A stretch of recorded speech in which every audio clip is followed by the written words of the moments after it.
हलंदड़ हफ़्ते मुल्क में महांगाई में वधीक इज़ाफ़ो, 14 शयूं महांगियूं 10 सस्तियूं थी वियूं।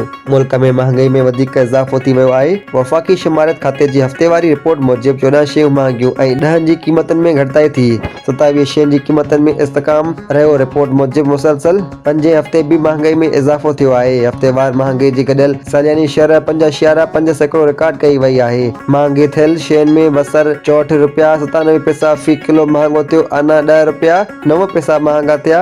हिकु हफ़्ते जे दौरान ब्रायलर मुर्गी 70 रुपया 60 पैसा फ़ी किलो महांगी थी। थूम 70 रुपया 88 पैसा महांगी थी। 20 किलो अटे जो थेलो 70 रुपया 92 पैसा। 2.5 किलो घी जो टन 5 रुपया ताईं महांगो थियो।